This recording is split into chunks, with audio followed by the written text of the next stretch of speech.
Let's read the story Henry's Freedom Box, a true story from the Underground Railroad. Written by Ellen and illustrated by Kadir.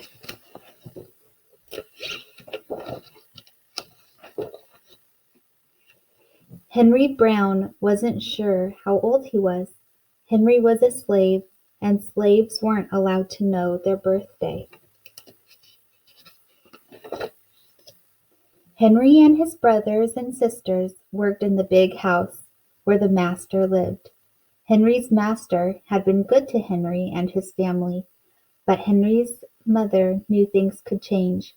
Do you see those leaves blowing in the wind? They are torn from the trees like slave children are torn from their families.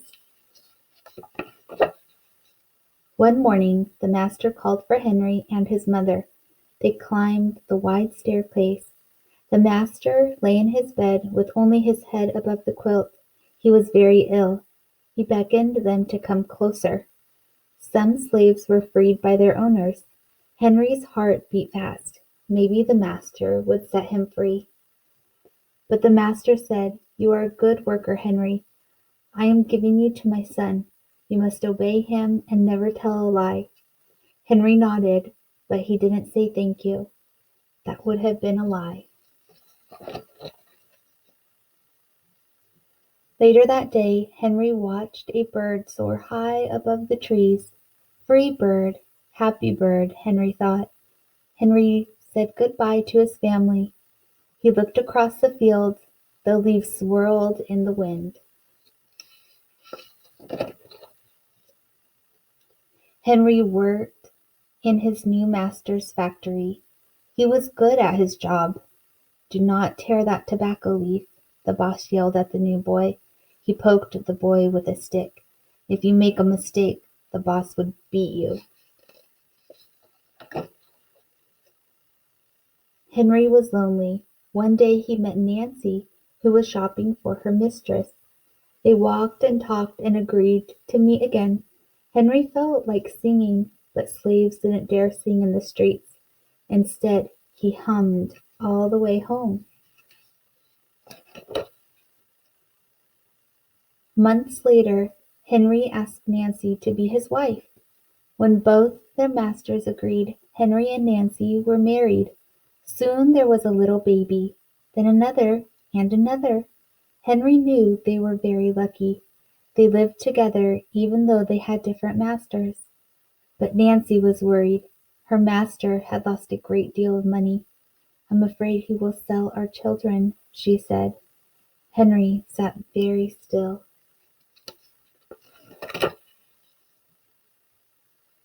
Henry worked hard all morning.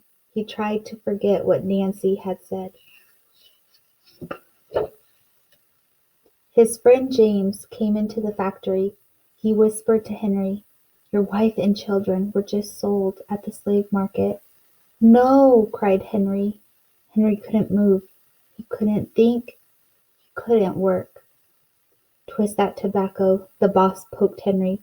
Henry twisted tobacco leaves. His heart twisted in his chest. At lunchtime, Henry rushed to the center of town. A large group of slaves was tied together. The owner shouted at them. Henry looked for his family. "Father, father!" Henry watched his children disappear down the road. Where was Nancy? He saw her the same moment she saw him. When he wiped away his tears, Nancy too was gone. Henry no longer sang. He couldn't hum. He went to work, and at night he ate supper and went to bed. Henry tried to think of happy times, but all he could see were the carts carrying away everyone he loved. Henry knew he would never see his family again. Many weeks passed. One morning, Henry heard singing. A little bird flew out of a tree into the open sky, and Henry thought about being free. But how? As he lifted a crate, he knew the answer. He asked James, and Dr. Smith to help him. Dr. Smith was a white man who thought slavery was wrong. They met early the next day at an empty warehouse. Henry arrived with a box. "I will nail myself to a place where there are no slaves," he said. James stared at the box, then at Henry. "What if you cough and someone hears you?" "I will cover my mouth and hope," Henry said. Dr. Smith wrote on the box, "To William H. Johnson, Arch Street, Philadelphia, Pennsylvania." Henry would be delivered to friends in Philadelphia. Then he printed on the crate in big letters, "This side up, with care." Henry needed an excuse to stay home, or the work boss would think he had run off. James pointed to Henry's sore finger, but Henry knew it wasn't bad enough. He opened a bottle of oil of vitriol. "No," cried James. Henry poured it on his hand. It burned his skin to the bone. Now the boss would have to let him stay home. Dr. Smith bandaged Henry's hand. They arranged to meet the next morning at 4 o'clock. The sun was not yet up when Henry climbed into the box. "Ready?" he said. James nailed down the lid. Dr. Smith and James drove to the station. The railway clerk tipped the box over and nailed a paper to the bottom. Dr. Smith begged the clerks to be careful, but they didn't listen. They threw the box into the baggage car. Hours passed. Henry was lifted up and thrown again. Upside down, he heard waves splashing. This must be the steamboat headed for Washington, D.C. The ship rode smoothly, but Henry was still upside down. Blood rushed to his head. His face got hot. His eyes ached. He thought his head would burst, but he was afraid to move. Someone might hear him. "I'm tired of standing," someone said. "Why don't we move that box and sit on it?" said another. Henry held his breath. Could they be talking about his box? Henry was pushed. The box scraped the deck. Now he was on his right side, now on his left, and suddenly right side up. "What do you think is in here?" said the first man. "Mail, I guess," said the other. "I am mail," thought Henry, "but not the kind they imagine."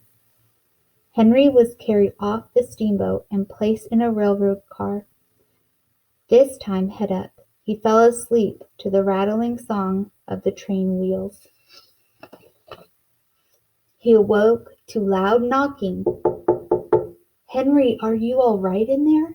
"All right," he answered. The cover was pried open. Henry stretched and stood up. 4 men smiled at him. "Welcome to Philadelphia." At last Henry had a birthday, March 30th, 1849, his first day of freedom. And from that day on, he also had a middle name.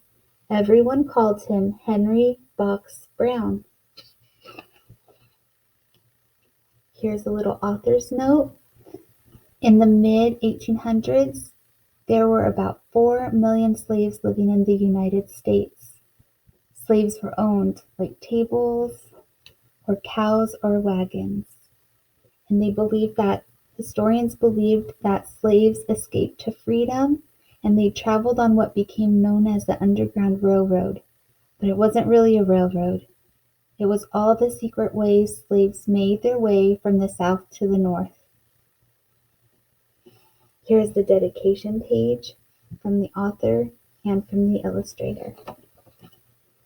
Henry Box Brown was one of the Underground Railroad's most famous runaway slaves, and he had the most ingenious idea.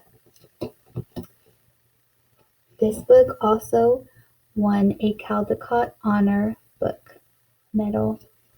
The end. We finished.